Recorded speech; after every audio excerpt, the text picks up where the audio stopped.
Long ago, in the shadowed corners of the world, where the moon hung heavy and the wind whispered secrets, there existed creatures of the night, beings neither wholly dead nor truly alive.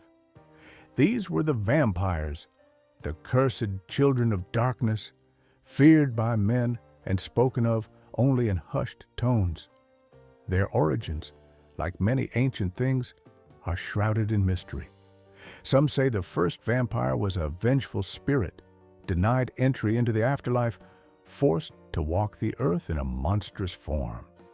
Others claim it was a great king who sought immortality, only to find himself bound to the night, forever thirsting for the blood of the living. The oldest tales come from the misty forests of Eastern Europe, where peasants would tell of pale figures lurking beyond the village fires. These creatures could not bear the touch of sunlight, for it burned their unnatural flesh. They slept in coffins or hidden crypts by day, only rising when the last rays of the sun vanished beyond the horizon. But what made a vampire? Some were born of curses, struck down by witches or dark gods. Others were made when a vampire drained a mortal nearly to death and then allowed them to drink its own tainted blood. The newly turned would rise, no longer human, but a creature of hunger and eternal night. Vampires were not mere beasts, though. They possessed cunning minds, sharpened by centuries of existence. Some could command the wills of men with but a glance. Others could transform into bats or wolves, slipping unseen through the night. And though they were strong enough to tear a man apart with ease, they had their weaknesses. Holy symbols, if wielded with true faith, could repel them. A stake through the heart would stop them forever.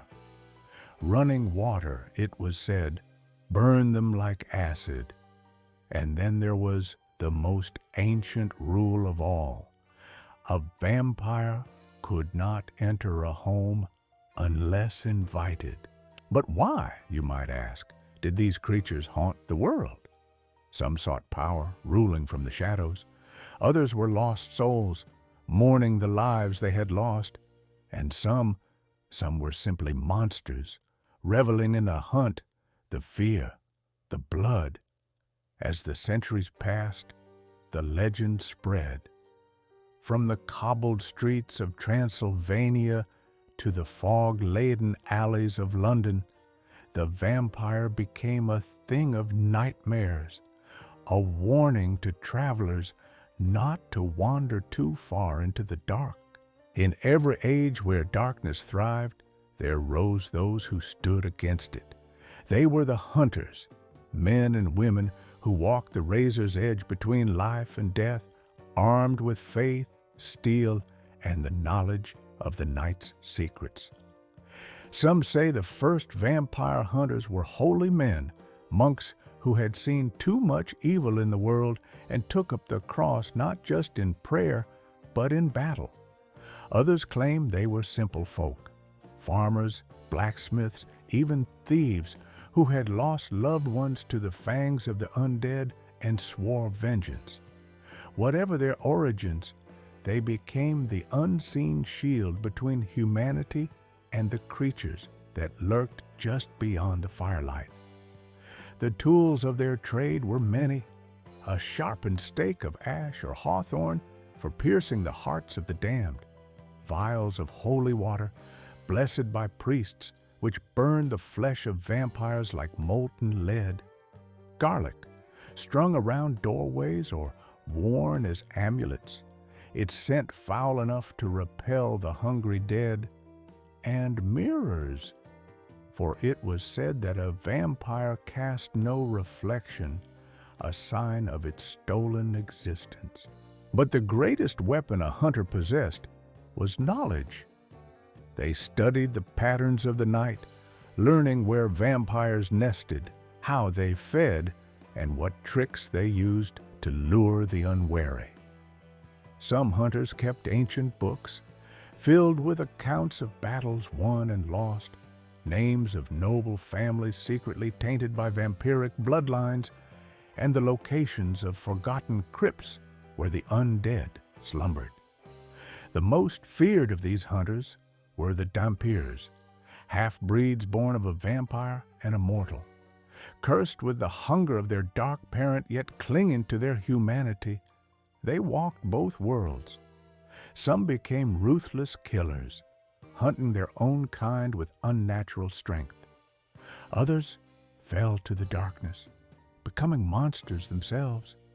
Yet not all hunters survived their calling. Many met their end in moonlit graveyards or crumbling castles, their throats torn open by the very beasts they sought to destroy. Some vanished without a trace, leaving behind only a blood-stained journal or a rusted dagger. And a rare few discovered that the line between hunter and prey was thinner than they thought. For in the shadows, the vampires watched, and they remembered. Not all vampires were solitary fiends lurking in ruins, waiting to pounce upon wayfarers. Some, especially the ancient ones, had grown powerful enough to weave their own dark societies, hidden kingdoms where the undead ruled not through brute strength alone, but with cunning, tradition, and cold, unfeeling politics. In the forgotten catacombs beneath medieval cities, in the hollowed-out mountains of the Carpathians, and even within the gilded halls of seemingly abandoned mansions, these creatures gathered. They called themselves the Eternal Court, though mortal tongues knew them by many names: the Blooded Ones, the Night Aristocracy, the Pale Lords. To become part of the court, a vampire had to be more than a mere predator. It had to be a power. Some had lived for centuries, their minds sharpened by time, their influence stretching into the mortal world through bribes, blackmail, and whispered threats. Others were young but vicious, their ambition making up for their lack of years. The oldest among them, the ancients, were beings of terrifying presence. Their skin was like cracked porcelain, their eyes pools of blackness that had witnessed empires rise and fall. They spoke little, but when they did, even other vampires listened.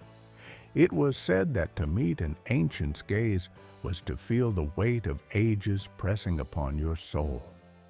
Yet, for all their power, the Eternal Court was not without its conflicts. Bloodlines feuded over territory, over slights centuries old, over the dwindling number of mortals who still believed in their existence. Some vampires clung to old traditions, feeding only when necessary and hiding their nature with meticulous care. Others, the revelers, saw humans as cattle and indulged in slaughter, painting entire villages red under the moon. And then there were the outcasts, vampires who refused to bow to the court's laws. These rogues were hunted mercilessly, for they drew too much attention, too many torch-wielding mobs and inquisitors.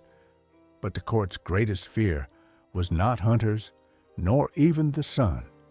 It was the thirst beyond control, the madness that came when a vampire starved too long, reducing them to a ravening beast.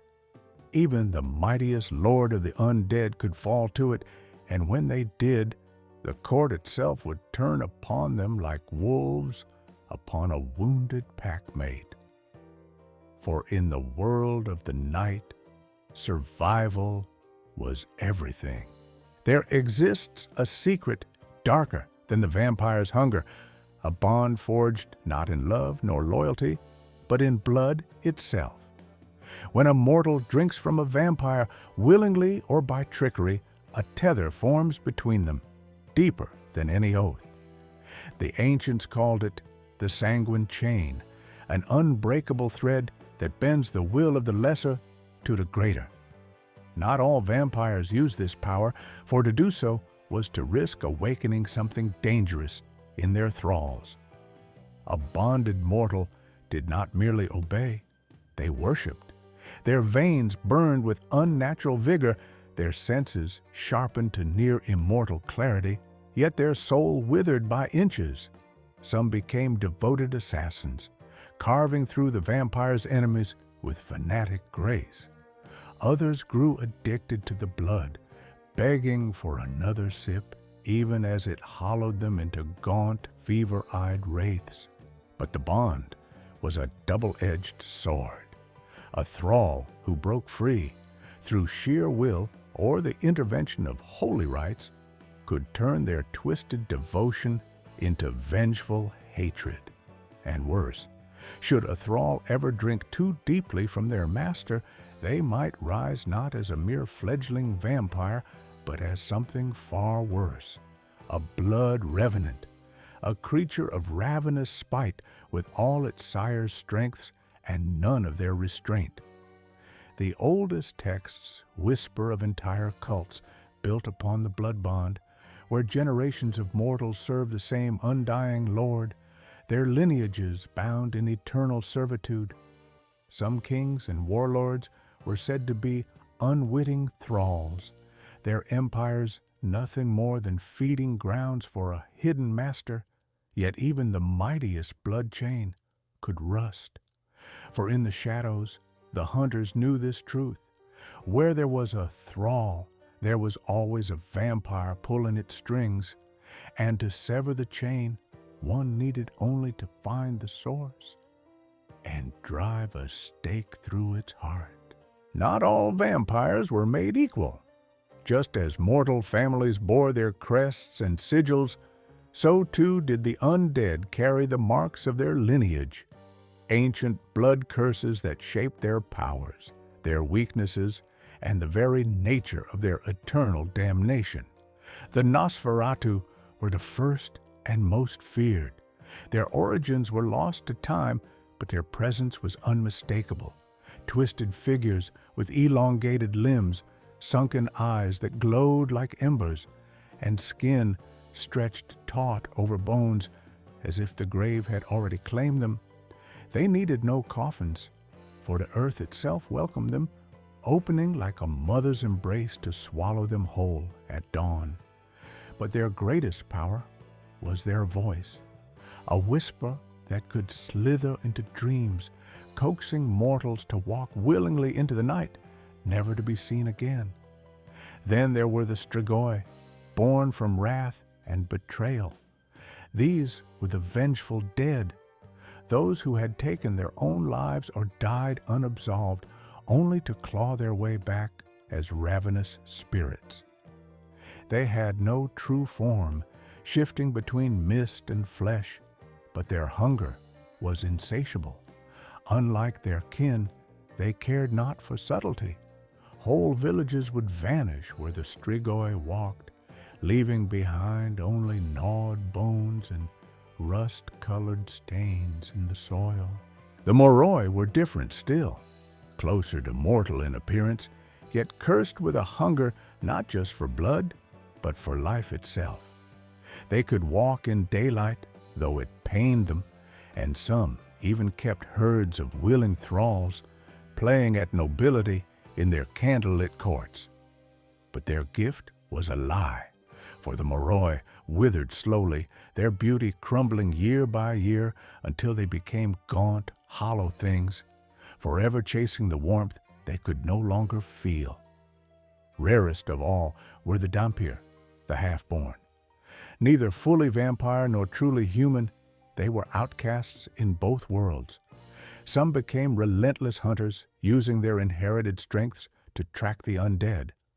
Others succumbed to their darker blood, becoming monsters worse than their sires, for they knew the taste of sunlight, of mortal love, and still chose the night.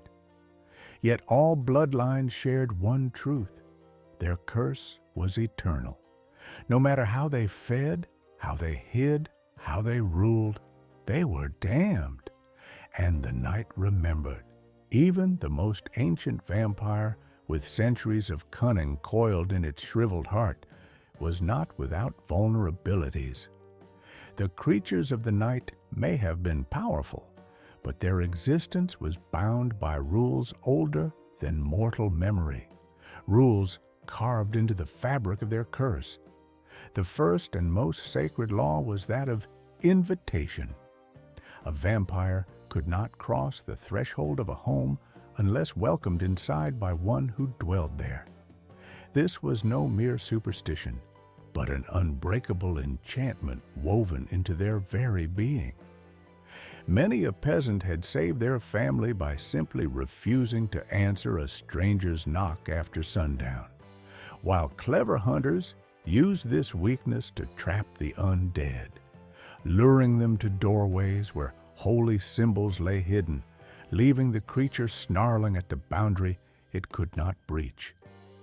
Then there was fire, the purest cleanser. A vampire burned differently than mortal flesh. Their bodies turned to greasy smoke and blackened bones almost instantly, as if the flames recognized the abomination they fed upon. Torch-wielding mobs had destroyed many nests this way, though the wiser hunters knew to be cautious, for a cornered vampire was most dangerous, and some could summon unnatural mists to smother fire before it took hold. Running water held power, too. A vampire could not cross a flowing stream or river unless carried over, for the current would scald their dead flesh like acid. Bridges became battlegrounds, and many a fleeing victim had found salvation by wading into rushing rivers where their pursuer could not follow. But perhaps the most curious weakness was their obsession with counting. Seeds, grains, even knots in a net. If scattered before a vampire, the creature would be compelled to stop and tally them one by one until the task was done. Clever villagers would spill bags of millet at their doors, buying precious time to escape into the dawn. Yet for all these vulnerabilities, the oldest vampires had learned to twist the rules. Some used thralls to gain invitation. Others mastered illusions to make fire seem harmless. And the most powerful could resist even the counting compulsion through sheer will. But there was one weakness none could escape: the truth of their own curse. For every vampire, no matter how mighty, had once been mortal. And somewhere in the labyrinth of their dead hearts, that memory still festered. Not every victim drained by a vampire rose again to walk the night. The transformation from mortal to immortal was a delicate alchemy of blood, will, and the cruel whims of the undead. Some vampires turned their prey out of twisted affection, others as part of schemes spanning centuries, while the most vicious did it simply to watch another soul drown in the same curse that bound them. The ritual always began with the feast of the dying moon. The vampire would drain its victim nearly to death, stopping just as the heart fluttered its last beats. Then came the Dark Communion, where the dying mortal was forced to drink their sire's ancient blood from a silver chalice, a goblet, or sometimes straight from the vampire's slit wrist. This unholy exchange carried more than just the curse. It carried fragments of the vampire's memories, their hungers, their sins. Those who survived the turning awoke into blood sleep, a death-like slumber lasting anywhere from 3 nights to a full turning of the moon. During this time, their mortal flesh died while their new cursed body reformed. Some screamed through the entire transformation, their minds trapped in nightmares as their veins filled with black blood. Others lay silent as corpses, their souls wrestling with the darkness now rooted inside them. when they finally rose, the newborn vampires faced the first hunger, an all-consuming need to feed that often drove them to massacre entire households in their ravenous frenzy. This was when most were lost, either to hunters or to their own uncontrollable bloodlust. Those who survived this trial would then enter the Year of Ashes, a century-long apprenticeship where their sire taught them, or tormented them with, the rules of their new existence. But the cruelest truth of the turning, the ritual could never be undone. Even if a vampire later regretted creating their children, even if they begged for forgiveness, the damned soul they had created would walk the night forever. There existed an old riddle among hunters. What walks like a man, speaks like a man, but has no shadow to prove it? The answer, of course, was a vampire. But the absence of a reflection was more than just a telltale sign. It was a fundamental truth of their cursed existence. When a mortal became one of the undead, the mirror ceased to know them. No polished silver, no still pool of water, no glass pane would ever again capture their image. Some scholars claimed this was because mirrors reflected the soul, and vampires had sold theirs for eternal life. Others believed it was nature's way of rejecting what should not exist, a flaw in reality itself. Clever vampires learned to use this weakness as a weapon. They placed mirrors in their lairs not for vanity, but as traps.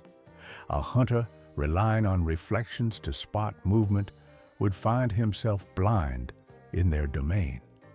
Some undead lords even commissioned mirror mazes in their castles, knowing pursuers would become disoriented while they themselves moved unseen. But the reflection's absence went deeper than mere trickery. Over centuries, many vampires forgot what they once looked like as mortals. Their human faces faded from memory like ink in sunlight, leaving only the monstrous visage they saw in their victims' terrified eyes. This, perhaps, was the cruelest joke of the curse, to be forever denied the sight of one's own damnation. Yet there existed one exception to this rule: the blood mirrors of ancient Transylvania. These occult artifacts, said to be made with mercury mixed with vampire ashes, could show an undead its true form. Most who gazed into them went mad immediately, unable to reconcile the monster staring back with their remembered humanity. The hunters had a saying about this: a vampire fears three things: the cross, the dawn, and the truth of what it's become. And of these, the last was always the most terrifying. Though the sun was death to their kind, vampires were nothing if not masters of deception. Across centuries, they devised countless ways to move through the daylight world without bursting into flames. Some methods were crude: heavy cloaks soaked in grave dirt, wide-brimmed hats lined with lead. Others were works of dark alchemy, like the Venetian glass amulet said to contain captured moonlight, creating a bubble of false night around the wearer. The wealthiest undead built elaborate day havens, coffins lined with blessed soil from their homeland, for the old magic recognized territory, hidden compartments in carriages with blackened windows, or underground tunnels connecting their various residences. There were whispered accounts of a Parisian vampire who had constructed an entire false attic above his townhouse, its walls painted with twilight scenes to trick his own senses during daylight confinement. But the most dangerous daylight walkers were the Dayborn, a rare breed of vampire who, through some quirk of their turning, could withstand sunlight. Their skin smoked slightly under direct rays, and their strength diminished, but they didn't burn. These creatures were particularly feared by hunters, for they could move through human society unchecked. Some even maintained mortal careers, disappearing every few decades only to return claiming to be their own descendants. Yet even the dayborn paid a price. Sunlight didn't kill them, but it caused a different kind of death. Their emotions withered over time until they became perfect predators, all hunger and calculation without even the dark passions that drove their night-bound kin. The cleverest hunters knew to look for other signs when sunlight couldn't be trusted. The way a vampire's shadow never quite matched their movements, how birds would inexplicably avoid them, or how their breath never fogged in winter air. For in the end, every vampire, no matter how well they hid, was a corpse pretending to be alive.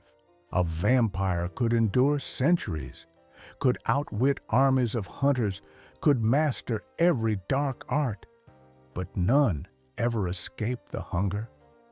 It was the engine of their existence, the chain that bound them to their curse. Not merely a craving for blood, but a yawning void where their mortal soul had been, demanding endless filling. Newly turned vampires gorged like animals, leaving drained corpses in their wake. But the ancient ones learned restraint, taking just enough to sustain themselves while leaving victims alive, if broken. Some developed perverse preferences: artists' blood for its creativity, children's for its purity, or the adrenaline-rich blood of terrified prey.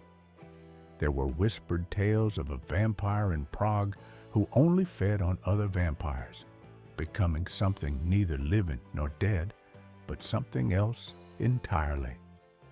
The hunger shaped their minds as well as their bodies. During long periods without feeding, vampires fell into the red madness, where they forgot all pretense of humanity and became ravening beasts.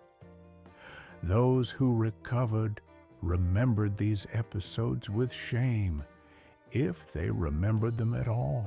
But the cruelest truth was that the hunger grew worse with age. A century-old vampire needed to feed weekly. A millennium-old one might require daily sustenance. This was why the eldest often kept herds of willing thralls or slept for decades between wakings. Their cursed bodies demanded more than the world could safely provide. Hunters exploited this weakness mercilessly. They would starve out vampire nests, poison blood supplies, or, in extreme cases, sacrifice one of their own with tainted blood to weaken a powerful foe. For they knew the oldest truth of all: every vampire, no matter how powerful, was just a starving prisoner inside an immortal cage. Beneath every great cemetery, beneath the mausoleums and the weeping angels, there existed places where the earth remembered the taste of blood.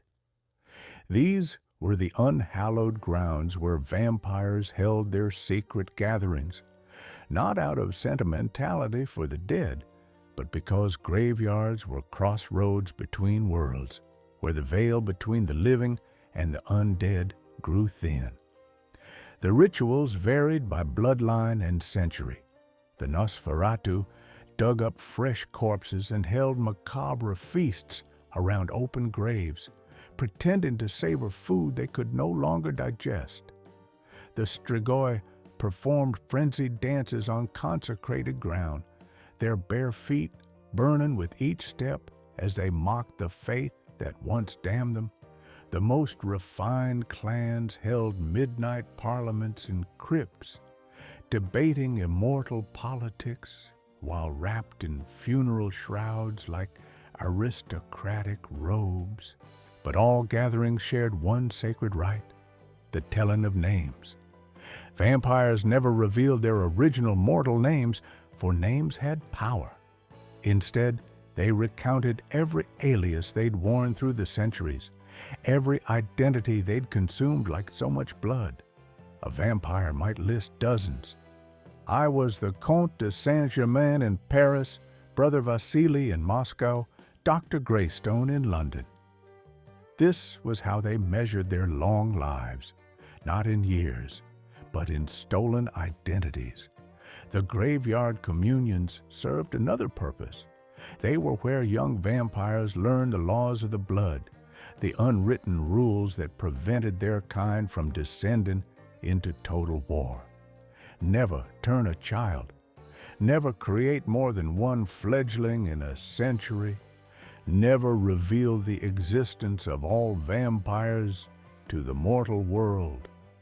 The punishments for breaking these laws were severe, usually carried out by the wronged vampire's own sire. Yet even these ancient traditions were fading. As the modern world spread its electric lights and skepticism, as graveyards became guarded parks rather than shadowed groves, the vampire gatherings grew fewer and farther between. Some elders whispered, this was why the young ones grew reckless, why hunters found nests more easily.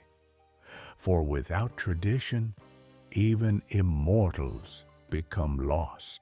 The war between vampires and their hunters had raged for centuries, an endless dance of blood and silver. But as the modern age dawned, the hunters adapted in ways the undead had not foreseen. Electric lights banished the shadows vampires relied upon. Photographs and newspapers made their disguises harder to maintain. Science, which once laughed at superstition, now armed the hunters with ultraviolet lamps and blood-tracking technologies even the ancients could not evade. Yet the greatest weapon was not technology, but knowledge. Forgotten archives were unearthed, medieval bestiaries detailing vampire weaknesses, alchemical formulas for creating holy water en masse, even ledgers listing suspected vampire lairs across Europe. The hunters became scholars, their libraries more dangerous than their arsenals. The vampires retaliated with brutal efficiency. Thralls were placed in hospitals to tamper with blood supplies. Influential undead manipulated governments to dismiss hunter claims as madness. Some particularly cunning vampires even funded their own hunters, false ones, to spread misinformation and discredit the real threats. But the tide was turning. For the first time in immortal memory, vampires began disappearing, not from wooden stakes, but from simple exposure. A careless photograph, a daylight ambush, a traced money trail. The modern world was becoming a maze with fewer dark corners to hide in.